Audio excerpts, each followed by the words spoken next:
79장입니다.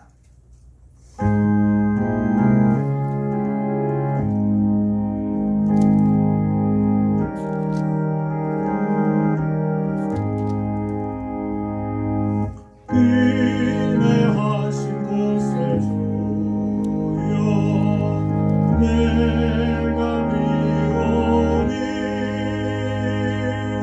죄인 원하실 때에 날 부르소서. 주여 주여 내가 미오니 죄인 원하실 때에 날 부르소서. 참의하신 보좌 앞에 물어드려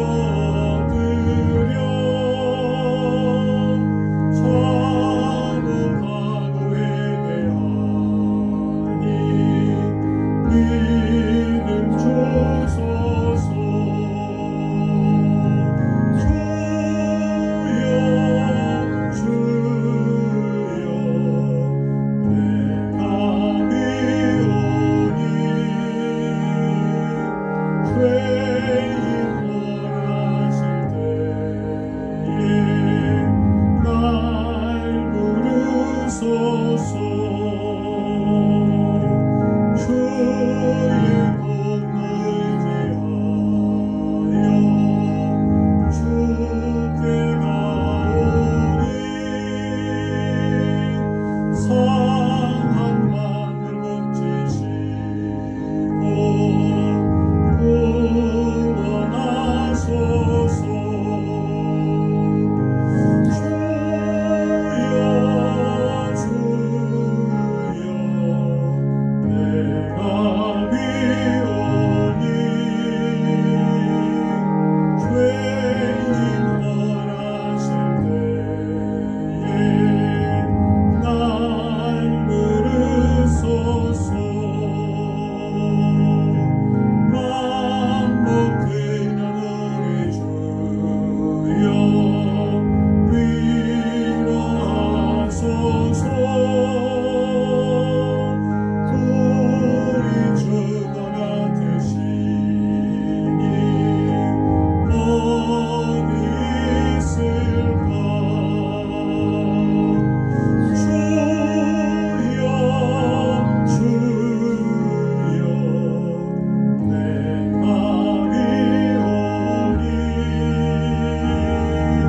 죄인 원하실 때에 날 부르소서.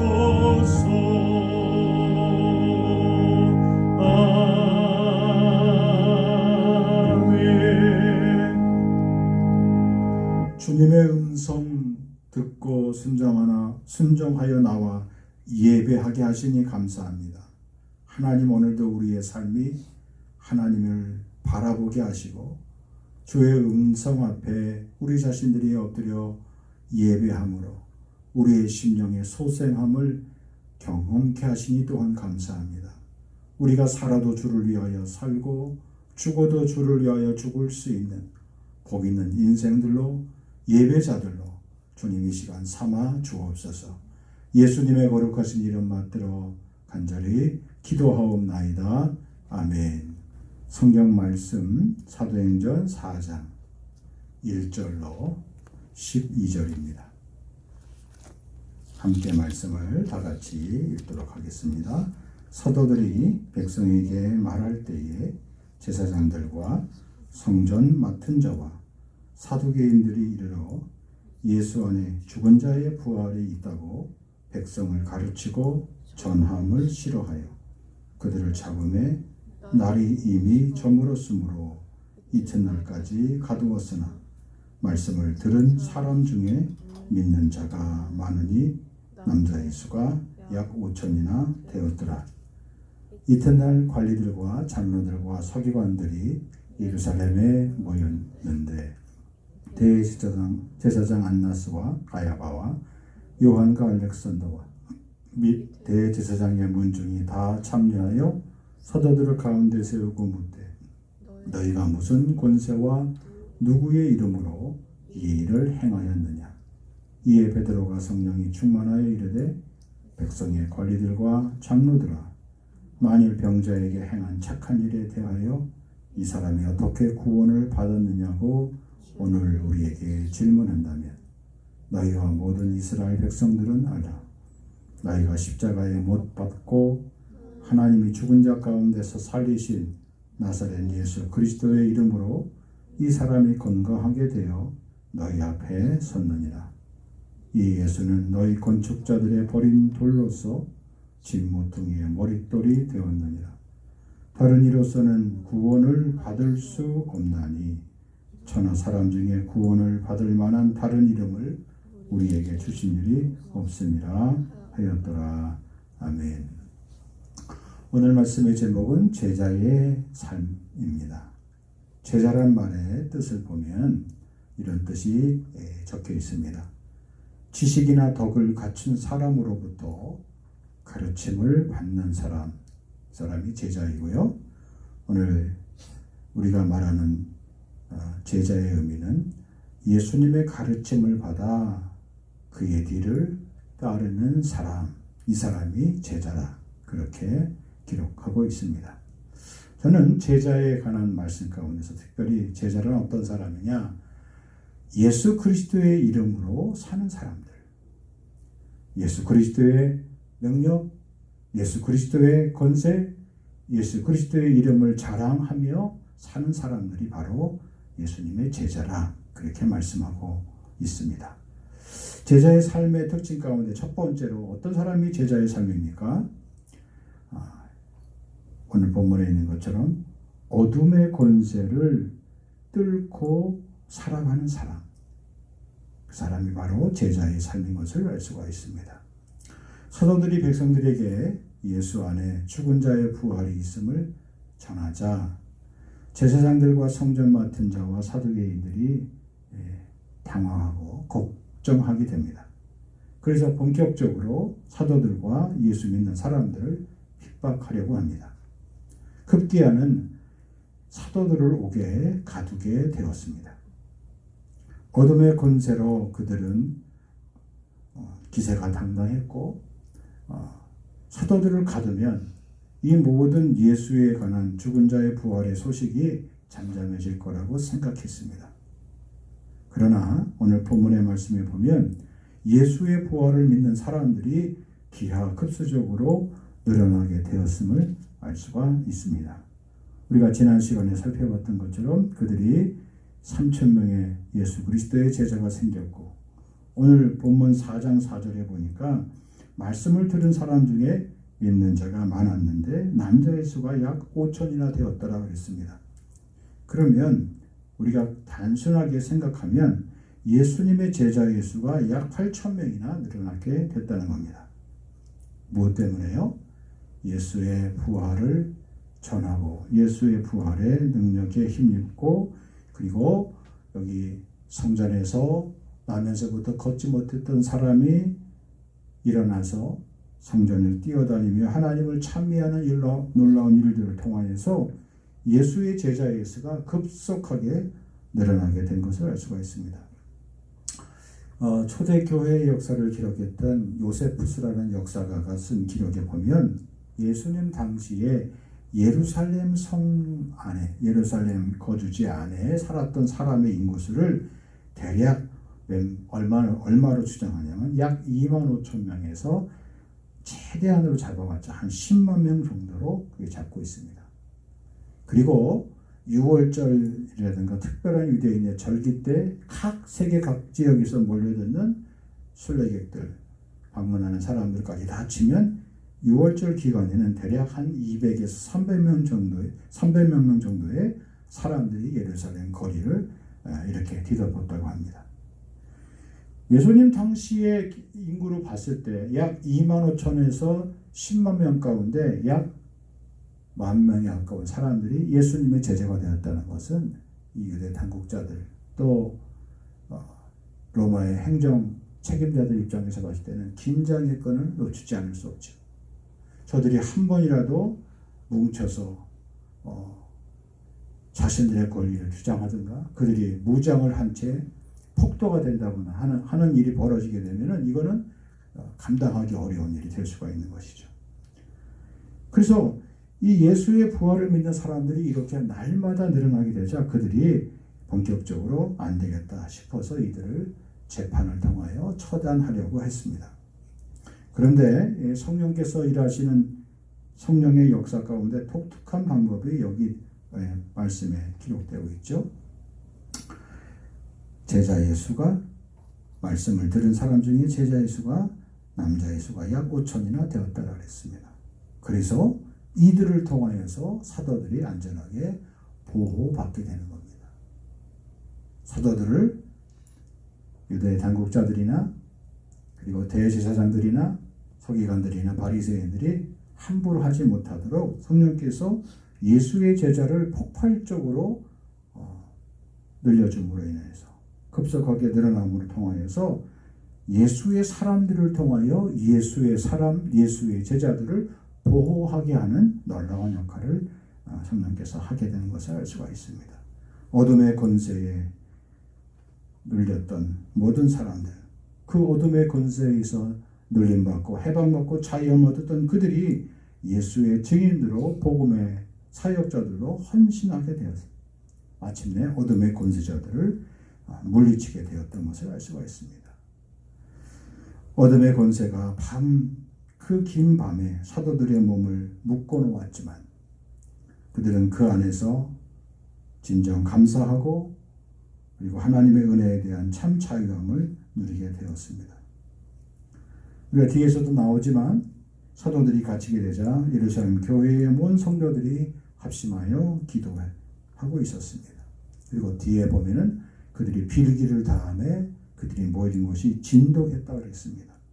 마치 지진이 일어난 것처럼 성령의 강력한 역사가 그들 가운데 기도하는 성도들을 통하여 계속적으로 폭발적으로 일어나게 된 것을 알 수가 있습니다. 비로소 사도들은 주님께서 왜 내 뒤에 보혜사 성령을 너희에게 보내주겠다고 하셨는지 주님의 말씀의 참뜻을 깨닫게 된 거예요. 여러분, 우리가 믿음 생활하면서 가장 좋은 그리고 가장 고무적인 현상의 축복이 무엇입니까? 하나님의 은혜를 날마다 깨닫게 되는 은혜예요. 되어지는 일을 통하여 그리고 일어나는 일을 통하여 그리고 일이 풀려지고 일이 해결되는 과정을 통하여 하나님의 은혜였구나. 하나님의 앞선 은혜였구나. 하나님이 미리 예비된 은혜였구나. 그 은혜의 현장을 맛보게 되는 거예요. 누가요? 예수님의 제자들이에요. 제자의 삶 속에서 어둠의 권세를 정면으로 뚫고 정면 돌파하는 그런 놀라운 기적의 역사가 만날 일어나게 됐던 것을 알 수가 있습니다. 그러므로 사도행전의 역사, 오순절 기적의 후폭풍들이 속탄들이 계속해서 나타나게 되는데 그것은 무엇입니까? 어둠의 권세를 뚫고 그들이 살아가게 됐다는 겁니다. 더 이상 그들을 막을, 그들을 장애, 그들을 방해할 세력들이 없게 되었다는 겁니다. 하나님께서 그들을 통하여서 주님께서 그들에게 허락하셨던 부활의 능력과 권세를 다시 깨닫게 된 것이죠. 이런 은혜가, 이런 기적의 역사가 우리 모두에게 임하기를 원합니다. 두 번째로 제자의 삶 가운데 특징이 무엇입니까? 새날의 희망을 주었어요. 날이 밝자 어둠의 권세자들이 전원 총출동합니다. 5절. 이튿날 관리들과 장로들과 서기관들이 예루살렘에 모였는데 대제사장 안나스, 가야바, 요한과 알렉산더와 및 대제사장의 문중이 다 참여했다 했습니다. 이 말씀을 우리가 무엇에 비교할 수 있어요? 예수님을 십자가에 못 박기 위해서 예수님께서 가야바에게 끌려가고 로마 총독 앞에 끌려가고 신문을 당하죠. 네가 그리스도냐? 예수님께서 아무런 말씀을 하시지 않았어요. 예수님이 신문 당하셨던 그 자리, 그 환경, 그 조건에서 지난날 제자들은 다 어떻게 했습니까? 도망갔어요. 그리고 몰래 멀찍이 불을 쬐면서 예수님이 재판받던 장면을 지켜봤던 베드로 입장에서는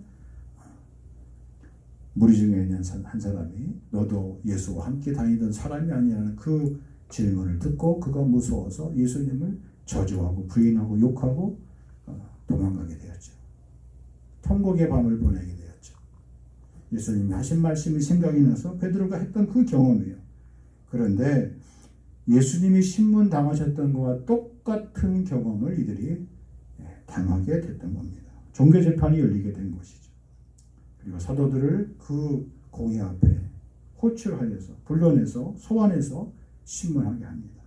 그리고 이렇게 말합니다. 너희가 무슨 권세와 누구의 이름으로 이 일을 행하였느냐. 공회 앞에 그들은 담대히 섭니다. 세상 앞에 담대히 삽니다. 물질 앞에 담대히 삽니다. 세상 권력 앞에 담대히 삽니다. 세상의 물결 앞에 두려움 없이 담대히 살아가게 됩니다. 어둠의 권세자들이 총출동한 상황에서 새 날의 희망을 그들에게 선포합니다. 그 비결이 무엇입니까? 8절 베드로가 성령이 충만하여 이르되 성령이 말하게 하심을 따라 말하는 겁니다. 성령이 말하게 하심을 따라 행동하는 거예요. 성령이 말하게 하심을 따라 결단하는 겁니다. 성령이 말하게 하심을 따라 자기의 인생의 걸음을 뚜벅뚜벅 걸어가는 거예요. 성령이 말하게 하심을 따라 살아가는 겁니다. 살아도 주를 위해 살고 죽어도 주를 위하여 살 수 있는 용기가 생긴 거예요. 그 은혜가 이들에게 임하게 된 것이죠. 그것이 새날을 살아가는 제자들의 삶의 모습이에요. 지난날과 전혀 다른 인생의 걸음이죠. 인생의 모습이죠.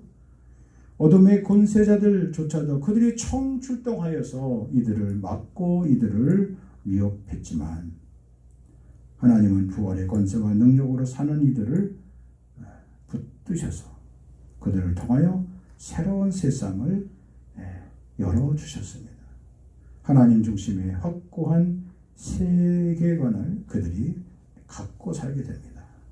11절 나면서부터 못 걷게 된 사람이 40여 년 동안 고통받았던 것은 그 사람의 자신의 잘못도 아니고 그 사람의 부모의 잘못도 아니고 그런 세상에 태어난 세상의 잘못도 아니고 하나님의 크신 섭리의 역사가 이 사람에게 일어남을 보여주게 된 거예요. 어떤 사람이든지 여기 말씀처럼 건축자들의 버린 돌이 아닌 세상 사람들은 건축자들의 쓸모없는 돌로 쓰다가 그리고 남겨진 돌로 버려두었지만 하나님은 그 돌을 가지고 새로운 인생의 집에 모퉁이의 머릿돌로 삼아 주셨다는 겁니다. 누구든지 예수 그리스도를 나사렛 예수 그리스도 부활하신 예수 그리스도 예수의 영을 받은 사람들은 이런 새날의 삶이 있음을 제자의 삶을 통하여 우리에게 말씀해 주고 있는 겁니다. 이것이 제자의 삶이에요. 새날의 아침 새날의 희망을 보여주는 삶. 그것이 바로 참된 제자의 삶인 삶이 되어야 하는 것을 우리에게 말씀해 주고 있습니다. 이런 제자들의 삶이 다 되기를 주의 이름으로 축복합니다. 세 번째로 제자의 삶은 하나님의 구원의 역사를 증거하는 삶이에요. 공의 앞에 소환되었습니다. 심문받고 있습니다.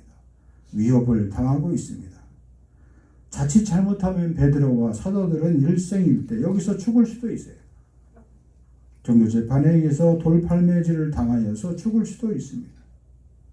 그런 상황에서도 이들이 담대하고 그리고 침착하게 그리고 자신 있게 부활의 복음을 증거했습니다.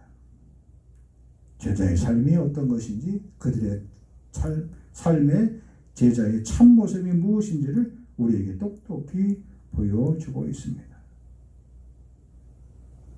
성령이 충만한 것, 왜 성령의 사람이 되어야 되는지, 왜 제자의 삶을 걸어가야 되는지, 육체를 신뢰했던 지난날의 삶이 아니라 하나님의 영이 충만히 거했던 사람인 것을 알 수가 있습니다. 여러분, 하나님은 누구든지 남정과 여종들에게 말세에 그리고 어린이든 그리고 나이가 많은 사람이든 말세에 내 영을 내 신을 만민에게 모든 사람에게 다 부어주겠다고 약속해 주셨어요. 그런데 어떤 사람은 하나님의 영의 충만함을 받고 살아가는데 왜 어떤 사람은 하나님의 영을 충만히 받지 못하고 그 영을 다 잃어버렸을까요? 여전히 자기의 육체를 신뢰하는 사람들. 여기 4장 12절에 다른 이로서는 구원 얻을 수 있는 이름을 우리에게 주신 바가 없다는 이 말씀의 내용은 무슨 겁니까? 여기 다른 이름을 믿고 사는 사람, 다른 것을 믿고 의지하는 사람이 있어요. 누굽니까? 대제사장, 그 다음에 공회원들, 관리들, 사두개인들. 이런 사람들은 예수 그리스도의 이름이 아닌 다른 것으로 자신이 하나님의 자녀인 것을 자신들이 믿고 살았어요. 세상의 또 다른 헛된 우상이죠. 세상의 영으로, 세상의 힘으로, 세상의 능력으로, 세상의 권세로 살아가는데 아무런 불편함을 느끼지 못하고 아무런 지장을 초래하지 않아요. 여전한 거예요. 하나님의 영 성령이 그들에게 임하고 그들에게 부어지기를 원했지만 그들은 거절했어요. 그리고 오히려 그들이 예수를 증거하는 사도들을 위협하고 다시는 전하지 못하도록 그렇게 위협하고 방해하고 풀어지게 되었습니다. 예수의 제자들이 충분히 될 수 있었음에도 불구하고 그들의 화인받은 양심은 스스로 원수 마귀의 제자가 되어버린 거예요. 여러분 참 이게 무서운 겁니다.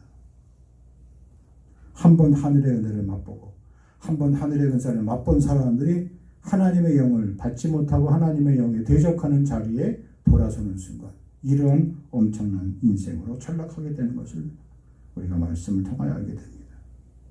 12절 다른 이로서는 구원을 받을 수 없어요.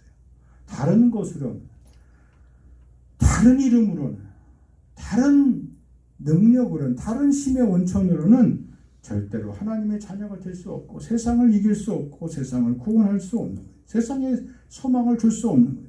천하 사람 중에 구원을 받을 만한 다른 이름을 하나님은 결코 우리에게 나사렛 예수 그리스도의 이름 외에는 주신 적이 없다는 것이죠. 여전히 예수의 이름의 권세가 아닌 자신들의 신앙적인 습관과 생활 습관으로 자신이 하나님의 자, 나는 아브라함의 자손이라는 그런 자부심으로 내 부모가 아브라함, 내 부모가 유대인이고 내 부모가 그렇게 율법적으로 살았기에 자신은 충분히 하나님의 자녀임에 틀림없음을 스스로 자유하고 살았어요. 아니죠. 착각하고 잘못 생각하고 판단하고 사는 것이죠. 오늘 말씀 앞에 주님이 묻습니까? 제자입니까? 제자는 어둠의 권세를 정면 돌파하며 승리하는 삶이고 제자는 새날의 희망을 보여주는 삶이고 제자는 무엇보다도 하나님의 구원의 역사를 온몸으로 보여주는 사람들입니다. 그런 은혜가 우리 모두에게 있기를 원합니다. 하나님 아버지 오늘도 예수 그리스도의 이름의 권세와 능력을 힘입어 덧입어 살 수 있는 은혜를 주시니 감사합니다. 이 세상의 어둠의 권세를 정면 돌파할 수 있는 복된 인생 삼아주시고 새날의 희망을 주님 똑똑히 비추는 아버지 주의 구원의 등불이 되게 하시며 오늘도 하나님이 구원의 역사를 펼쳐주시는데 그 구원의 역사에 살아있는 산 증거자들로 아버지 기자들로 살아갈 수 있도록 하나님 축복해 주옵소서. 이제는 부활 생명 되시는 예수 그리스도의 은혜와 아버지 하나님의 거신 사랑과 성령의 감동 교통하심이 예배하는 심령 위에 길이 함께하여 주시옵기만을 간절히 축원하옵나이다. 아멘.